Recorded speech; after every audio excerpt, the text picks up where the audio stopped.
Good afternoon and welcome to another Cat Chat Live webinar. My name is Nancy Stevens and I manage Parent and Family Communications here at the University of Kentucky.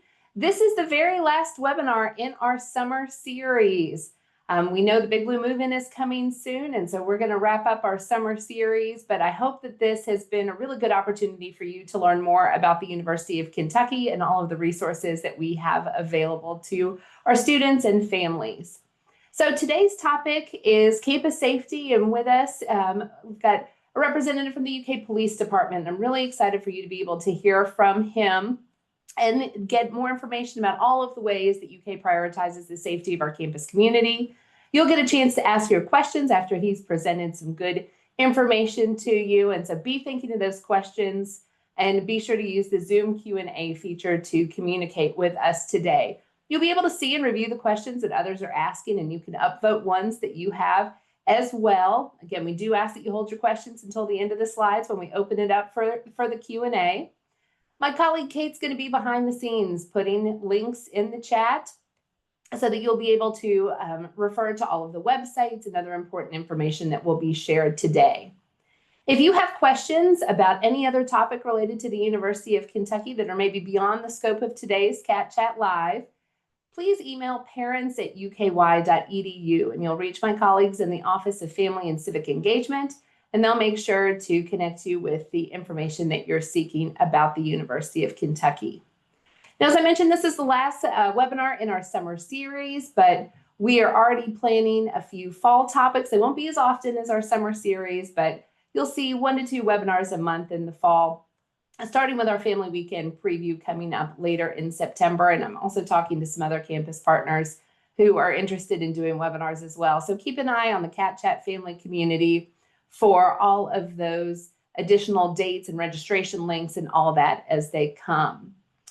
So I think I've gone through all of the things I wanted to make sure to share with you all. So at this point, I'll turn things over to Officer Michael Culver with the UK Police Department, and he's got some really good information to share with you again about the police department, all of the campus safety resources that we have here at UK.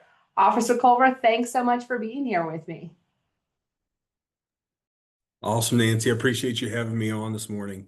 Hello, folks. I'm Officer Culver with the University of Kentucky Police Department. I'm a UK graduate. I graduated with a geology degree, and right after graduating, I applied for UK security, and I worked for UK MedCenter Security for approximately 9 months, and then I got hired on with UK Police Department. I was a UK cheerleader when I was at UK, and I just feel at home right here on campus, and I've been a part of the team for 10 years. I've been on campus since '09. So I love Lexington, I love campus, and I'm a very proud member and able to walk you all through this. All right, so first things, so if it seems like I'm blowing through these slides a little bit, obviously I want to relate the information to you all the best that I can, but I like to leave questions at the end or time at the end for questions, because I feel like that's the most take-home knowledge you all are going to get, because I want to be able to answer your all specific questions.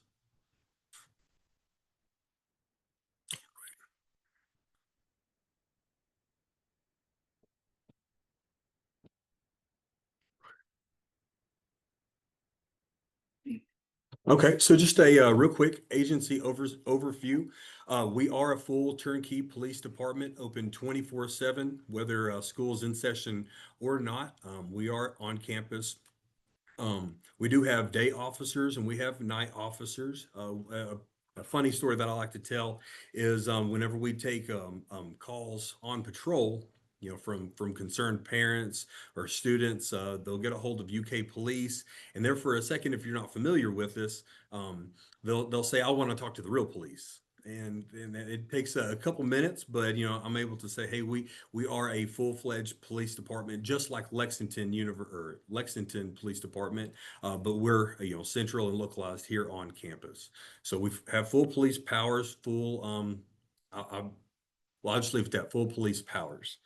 Let's see, right now we have over 80 sworn police officers, 90 MedCenter security officers, let's see, 13 communication officers, and 32 administrative supportive staff.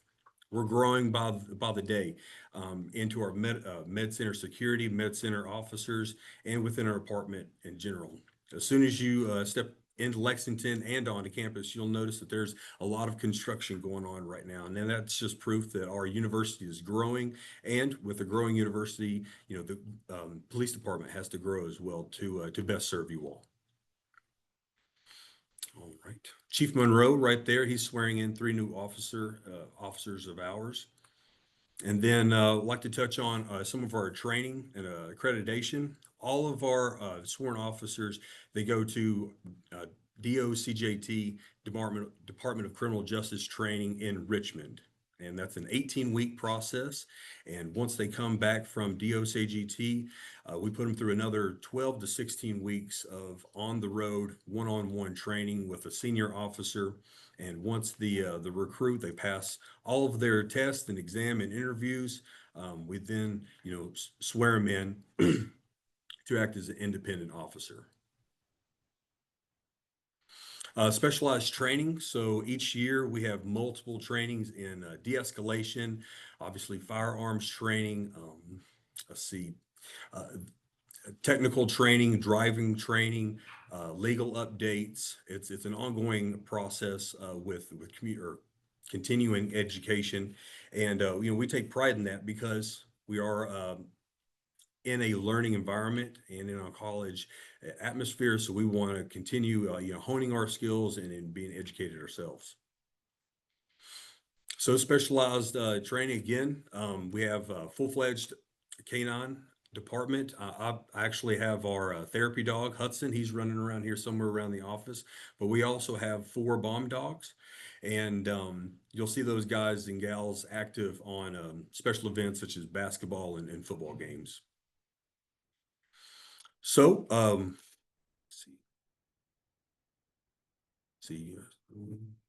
So it touches on, UK is not immune to crimes that are associated with large cities. Once you come onto campus, you'll notice there's no gates or, access checkpoints in and off campus. It's open to the environment, open to the public, and we like it like that because we want to invite our public to come in, do business with us, be a part of this community. But there are nefarious actors out there that will come in to campus and take advantage of students, but then that's why we're here to try to educate our students, faculty and staff and visitors on ways, that they can be safe. Also, I'd like to point out that during game days, especially with football, campus will swell to, the 3rd or 4th largest city in Kentucky. Not Lexington itself, but campus will swell to the numbers that are, 3rd and 4th largest city in Kentucky. So a lot of people coming in through campus.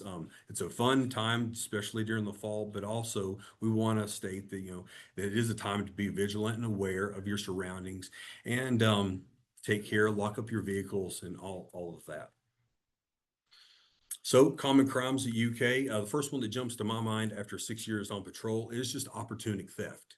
When kids come, especially from smaller towns or rural areas, it's okay to leave things, or it's common to leave things unattended for a little bit of time in those areas because you know your neighbor and your neighbor knows you and you trust everybody around you. But here on campus, again, there's a lot of people coming and going, and you want to not be as vulnerable to those nefarious actors. So opportunistic theft, again, when students leave book bags, computers, cell phones on tables, whether it be out at picnic tables or at the library or at the gym, they leave for 15, 20 minutes. That's enough time for somebody that is on campus. They're looking to take advantage of you, to pick up your belongings and steal them. Obviously, we have ways of recovering those things, but the more that you're educated and the more that you're aware, the least likely that is it to happen to you.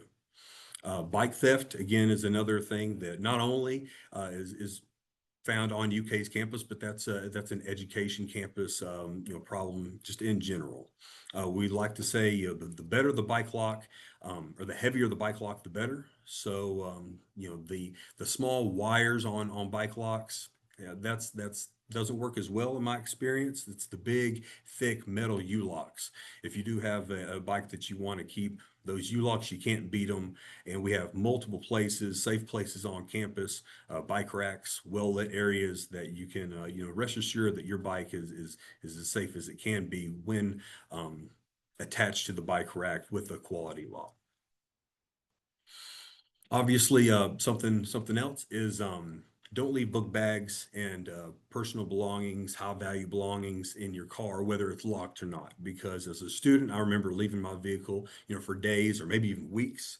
If I get super busy, weeks at a time, and I don't want to have a valuable laptop or book bag or something in my car because again, it might be a week or two by the time I get back to that vehicle, and I don't want to have that in my car for somebody to break into possibly and then take my belongings. Take all that stuff with you whenever you leave the vehicle back to your dorms or back to your apartments.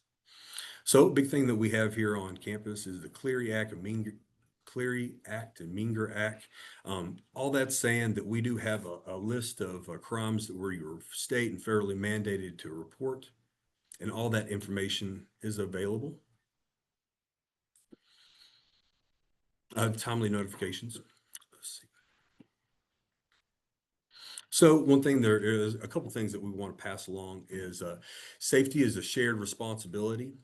Obviously UK Police, we put a lot of time, money, and effort and resources into to providing a safe and secure campus for everybody, but we rely on our faculty, staff, and community to share that responsibility with us. Number one, just making smart decisions on being aware, being vigilant, being your brother's keeper out there. Something that we say in our office is see something, say something. That's big in our first responder world. No matter how big or small it is, if you feel like it should be reported, report it.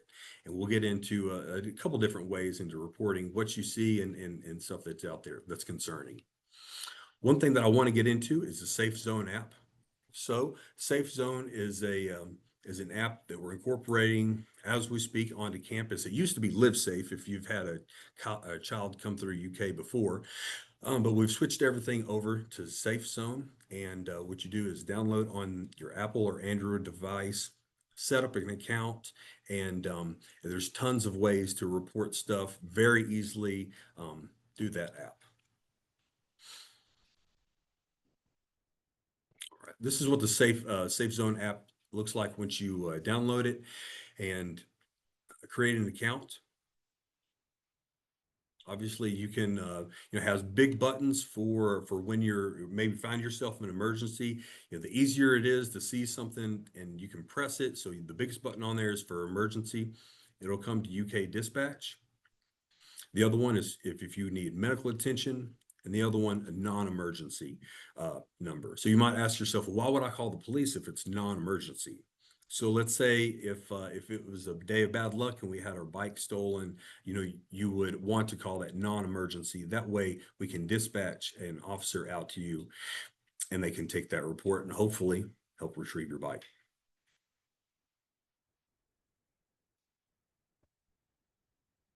All right. Just go over it one more time. Emergencies, please dial 911. Non-emergencies, non-emergency line, and this is all using the Safe app. And medical, obviously use that green medical button, and we'll get EMS to your location.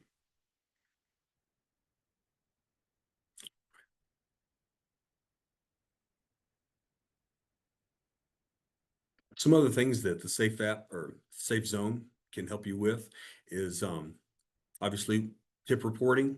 You can text anonymous tips right to our dispatch, and they can get that information out to our officers.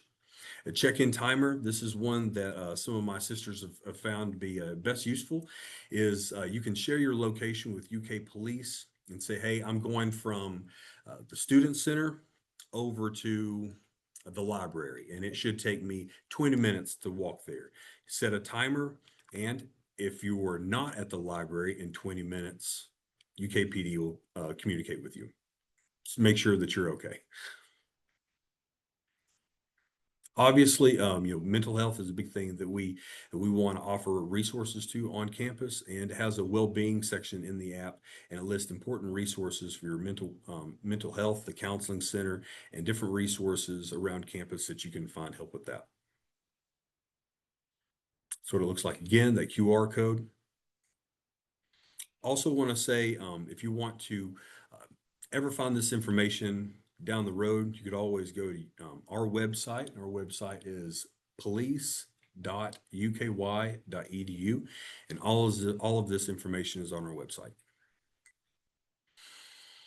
All right, some safety resources that we uh, help manage, and well, I'll just jump right into it. So Safe Cats is one that I in particular help facilitate. It's a partnership between UK Police and Air Force ROTC. Safe Cats is an escort service that those fine men and gentlemen and women run Sunday through Thursday, 8:30 p.m. to 1:30 a.m. And essentially, it gives kids a ride through campus when requested, gives kids a ride through the immediate campus area during nighttime hours.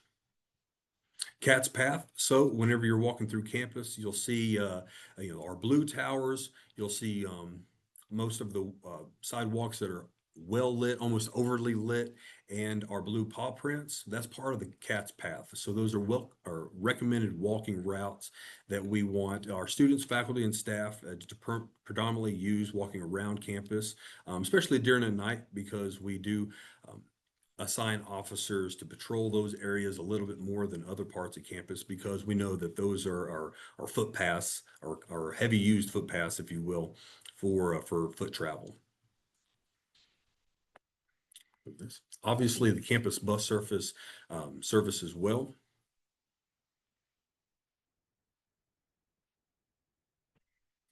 All right, so UK Alert, students automatically enroll with UK whenever they get their UK email. So they're automatically receiving UK alerts, whether it be active aggressor UK alerts, gas leaks, which is a common one, especially with all the campus or the construction going on, weather alerts. And the number one question I get from family members or parents is, how do I get signed up with UK alerts? That's when I refer them back over to our website. And on our website, you can find a link that will allow you to register your email and your contact information to get notified whenever UK does send out alerts.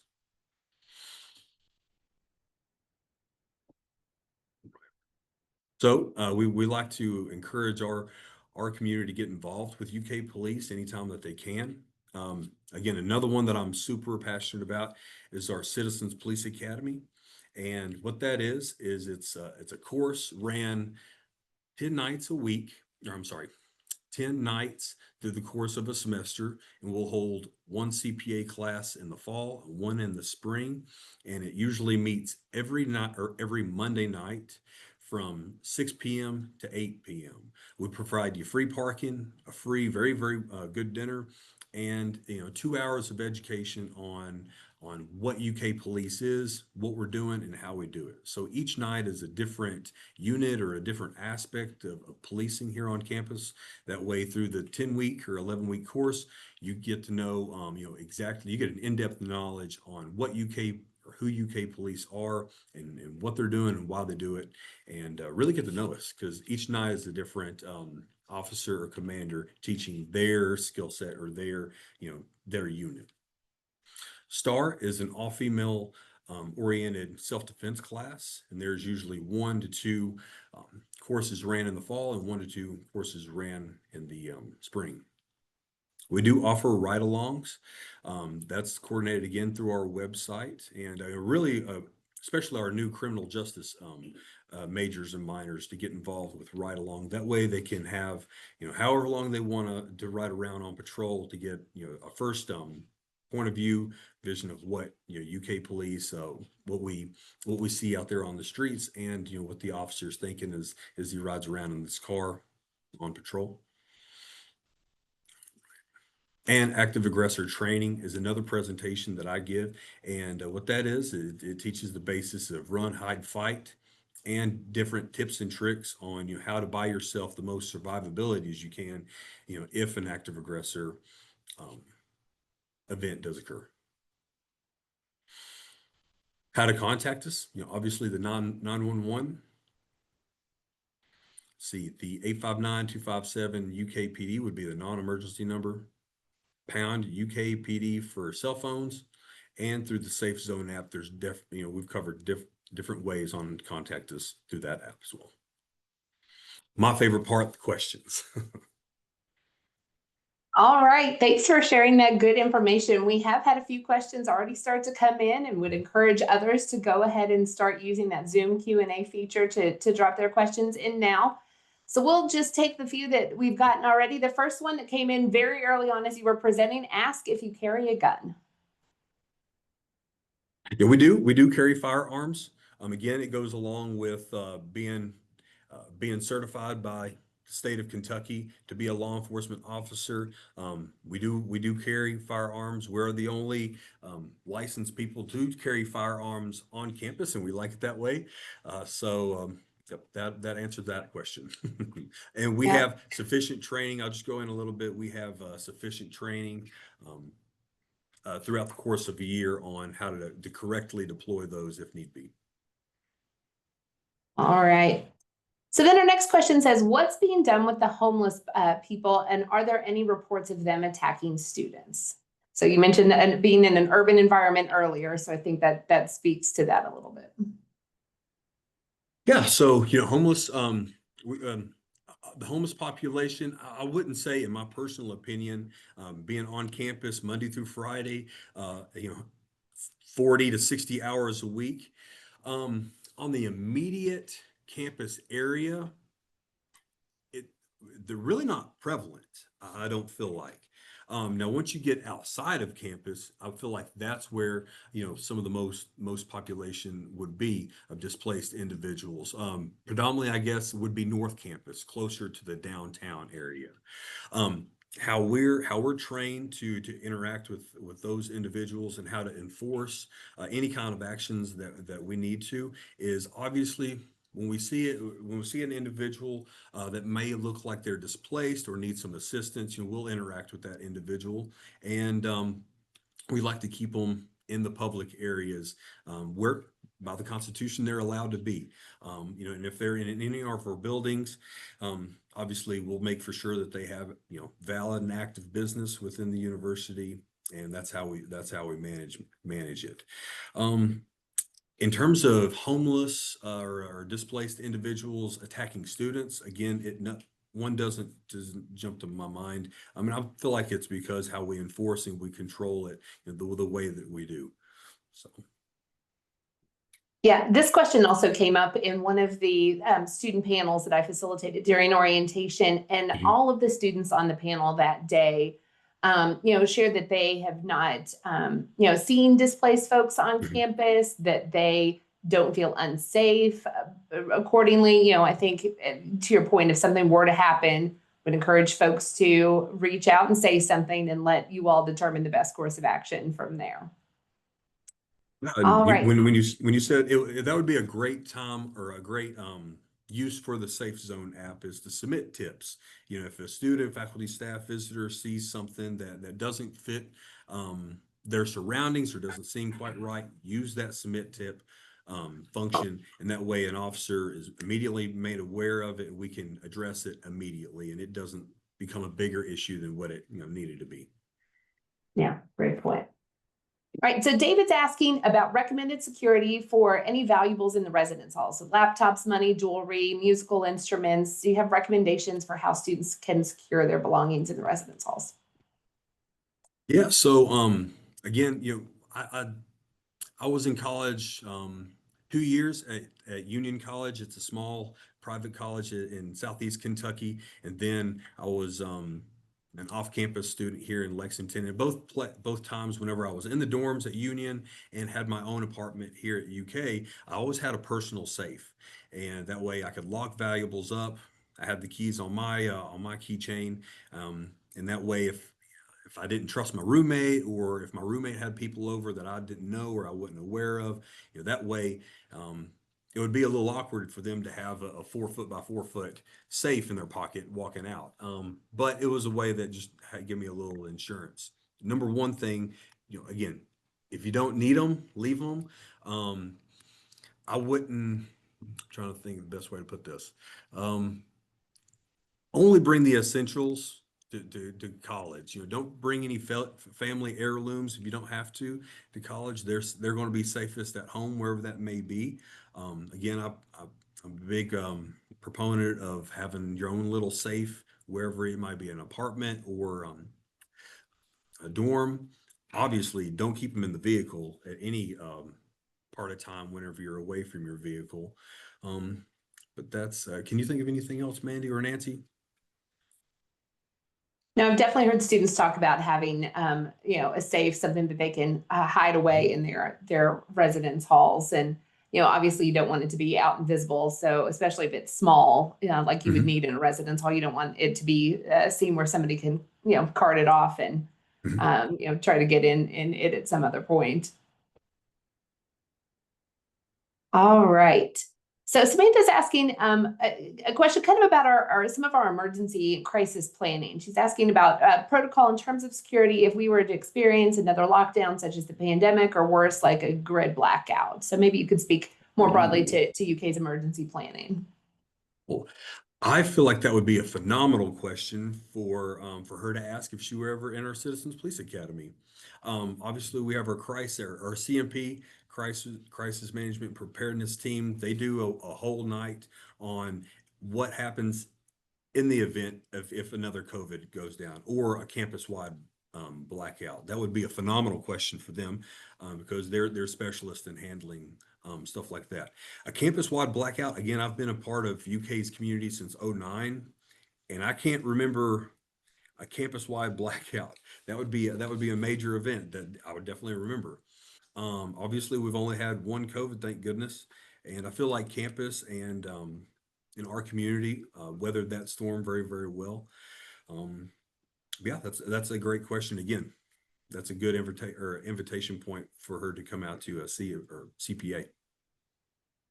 Yeah, absolutely. I can think of times that I lost power in Lexington that the residence halls absolutely still had power, Mhm. backup generators and all those things. So times where campus was actually the safest place to be in, maybe a weather emergency or something Yeah. like that.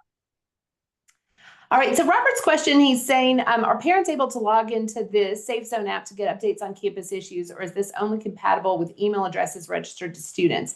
I'm wondering if he's also maybe thinking a little bit about UK Alert there in that question. Um, in talking to families in the past, a lot of them, as you mentioned, are interested in signing up for UK Alert. I've also, on the flip side, have families in the past tell me that they signed up for UK Alert and then unsubscribed from it, that they Mm. weren't necessarily thinking about the fact that you can't plan for when like a weather emergency is going to be. And so especially some of our out of state families would report, maybe we got an ice storm or something, and UK Alert was deployed to let folks know that we were going to Mhm. have a delay or a closure and that they needed to stay in place. And these folks are like, I'm in California, it's the middle of the night. What am I supposed to do with that?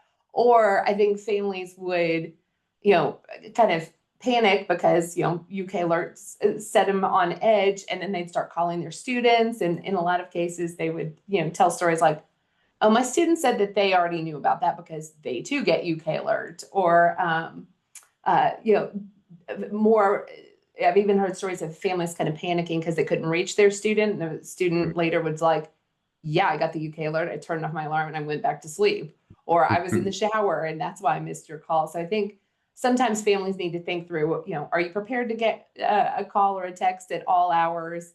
What kind of crisis planning conversations have you had with your students? So Mhm. that's just my editorializing about families considering kind of what emergency information they want from UK. So I'll turn things over to you as the expert in this space.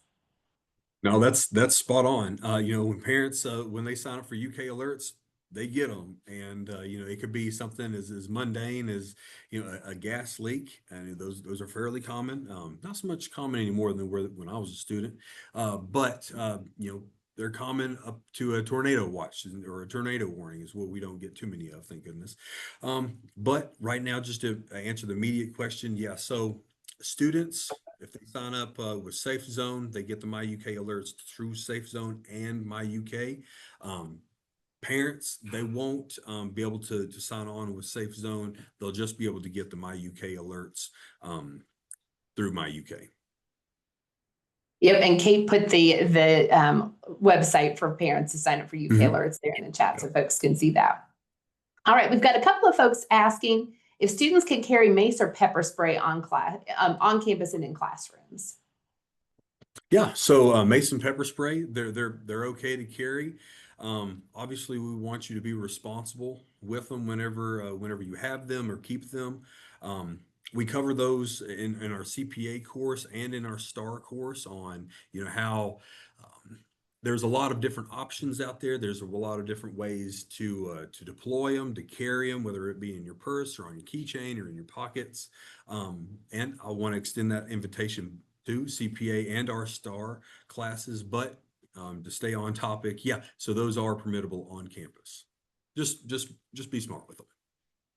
Right, exactly. Yeah, don't want something to accidentally go off when Yeah. folks don't mean for it to, for sure. Yeah.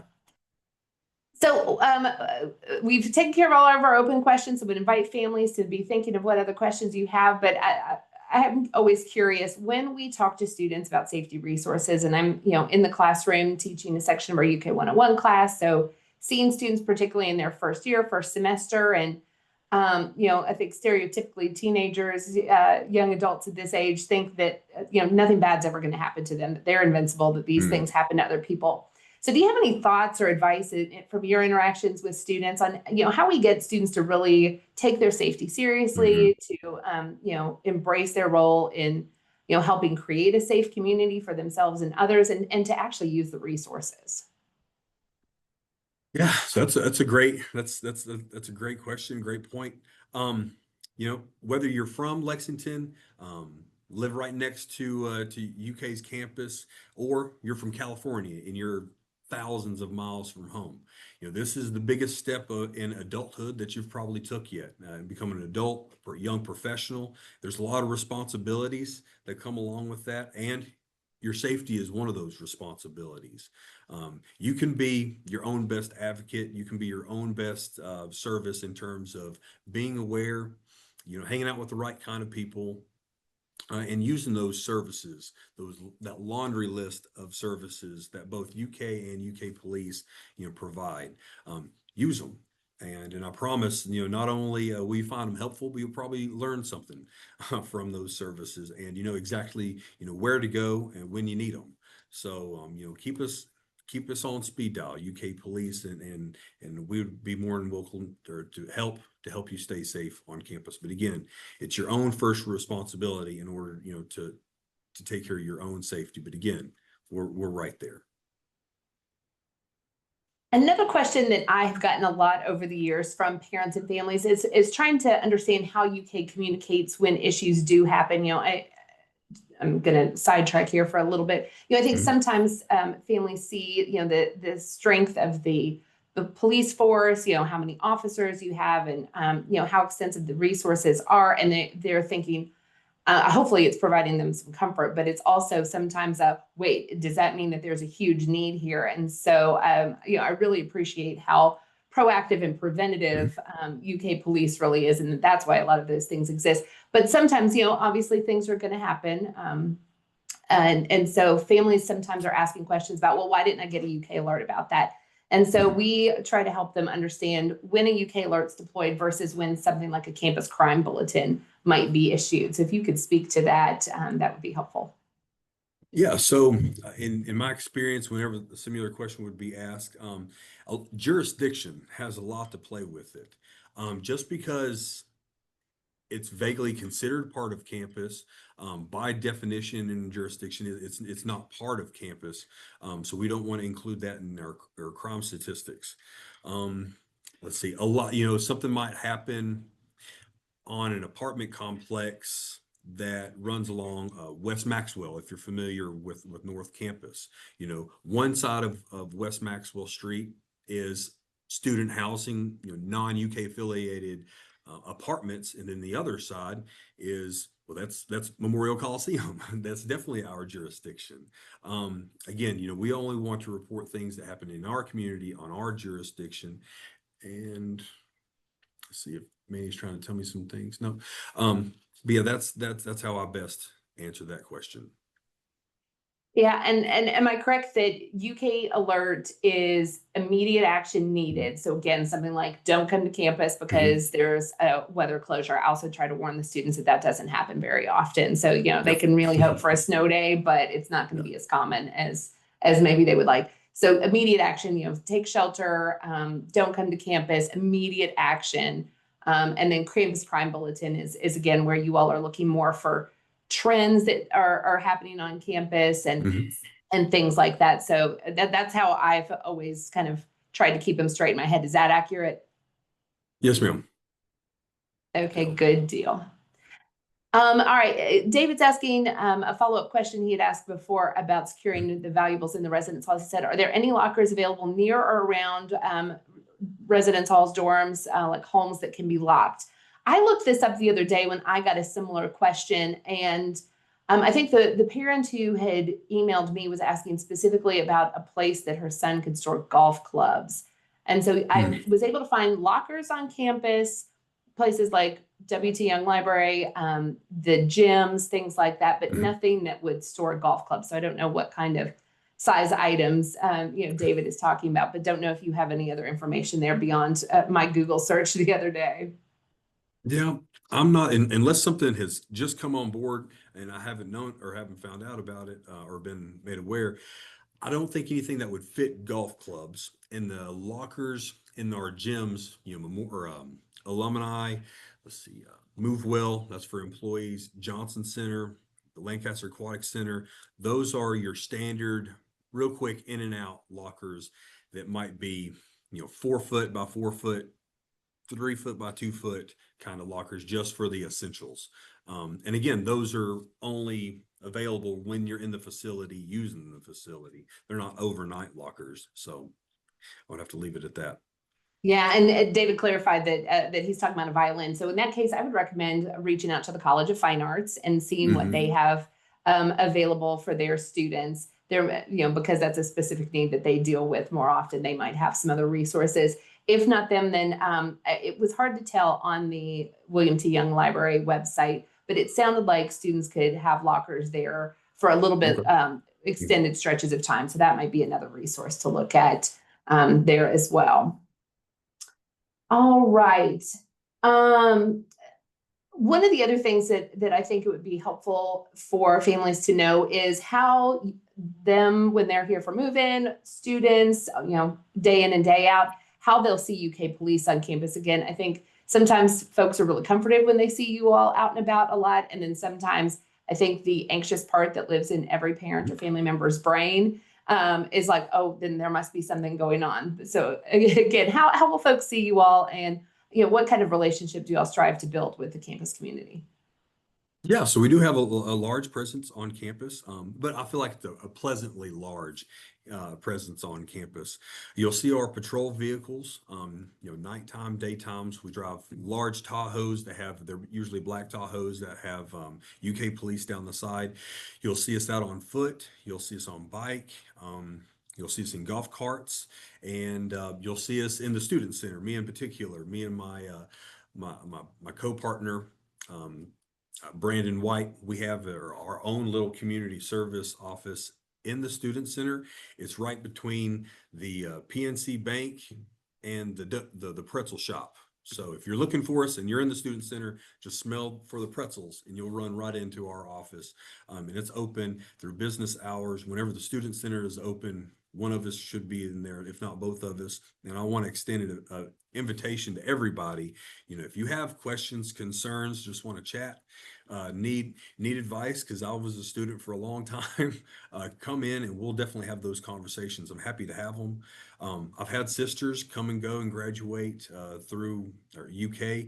I plan on sending my kid to UK. And again, going back to the therapy canine, he's attached at my hip. So you'll get to see Hudson as well. So, come on in anytime we're in the office and we'll chit chat. That was going to be my next question. Does it ever frustrate you when folks are more excited about seeing Hudson than seeing you, or don't even look at you because they're so busy connecting with Hudson? Oh, I'm okay. I'm okay with that. He's the pride of the Bluegrass, and I'll let him take over any situation because that just makes me happy, and it makes my day a lot easier when he has to do all the work. So I'm all about it. Yeah, he is very popular on campus. I feel like every time I see y'all, in the student center out and about, Hudson's got a crowd around him. Oh yeah, obviously. Yeah, all those folks missing their pets back at home, and Hudson's a good way for them to get a little fix of love. All right, we don't have any other open questions right now. I'll give folks just another minute to think of any final questions, but I'm curious, are there any final tips or things that we haven't touched on yet, questions that you get from families, from students, things you want families to relay to their students, particularly our first year students who are going to be, maybe living more independently for the first time? What haven't we touched on? If I were to go back and and tell my younger self anything, my first couple weeks on campus, it would be, and I know first couple weeks on campus is a very busy, hectic time, especially if you're a freshman, because then you're trying to figure out school, life, the universe, everything at the same time. But if you can spare just a little bit of time, get involved in that CPA course if you can. One way a benefit of it is it's at least one night of the week that you don't have to worry about food, and it's 10 weeks straight. So, and we feed you good. It's no McDonald's or fast food stuff. We get locally. Local restaurants to provide us a good dinner. But yeah, not only will you meet other people in the community, other students, faculty and staff, but you'll get to really know your police department a whole heck of a lot better than just seeing us drive by, at football games or walk by at basketball games. So if I were to tell my younger self anything, it would be, just take part in those resources, use them because they're there and they're great resources. And also be involved in one or several of the things that we've talked about.